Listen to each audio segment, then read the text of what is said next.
Hey everybody, it's Dan Sims with Success by Day, and today I'm going to be talking to you about this book, or something from this book, Blue Ocean Strategy by W. Chan Kim and Renee Malborn.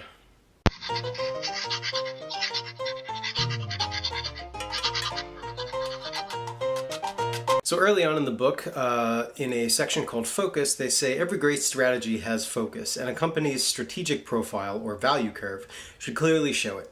Looking at Southwest's profile, the airline, we can see at once that the company emphasizes only three factors: friendly service, speed, and frequent point-to-point departures.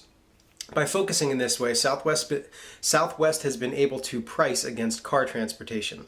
It doesn't make extra investments in meals, lounges, and seating choices. By contrast, Southwest traditional competitors invest in all the airline industry's competitive factors, making it much more difficult for them to match Southwest prices. This brings up something that I love, KISS, KISS. Keep it simple, stupid. When you are in business, when you're creating a business, creating a service, creating a product, anything like that, you have to set your, and this is a major point. It's basically the main idea in Blue Ocean Strategy, which is a fantastic book. Everyone who is starting a business or owns a business needs to read that. When you are in business, when you're competing with other people, they say there are two ways to compete. One is the red ocean strategy, where you offer similar things and you compete directly with other companies. And the second is what they call a blue ocean strategy, which is where you see the competition and you set yourself apart and you create a new ocean. The red ocean is red with blood from all of the competition, and the blue ocean is brand new market space. And that is the key to creating an effective product that's going to blow up. They give several examples of that in the book, but when you're trying to apply that to your own product or service or business, you have to keep it simple. You have to keep it focused. There's something else in this book that they talk about that's related that I have thought about independently. When a company spends more, invests in offering a new service that it costs a lot of money, but the service that it provides only goes up a little bit, that investment is clearly not worth it, because you have all of this space here. You were here, you offer new service that costs this much, and the service provided is increased that much. So now you have that much money that you have wasted. Amazon, Prime membership, that was a big investment, and the service shot up to here. So now that is, I guess you might call it a profit margin.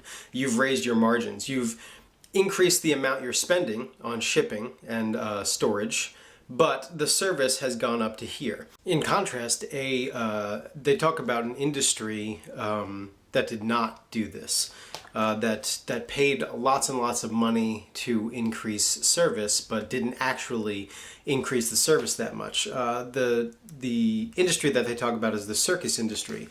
Specifically, Cirque du Soleil increased service by lowering the amount they were spending on specific things like star performers.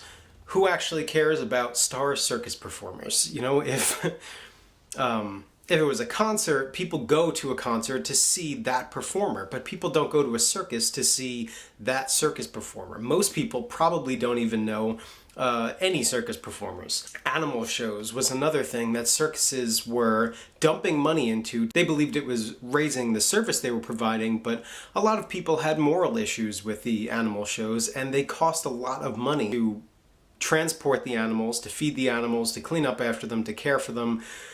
All of that. They're just all of these things that circuses were dumping money into to increase their service, and they weren't increasing the service that much.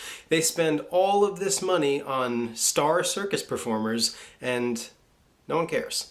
You know, that's not to put down circus performers, but a lot of most people going to a circus don't go to see a specific circus performer.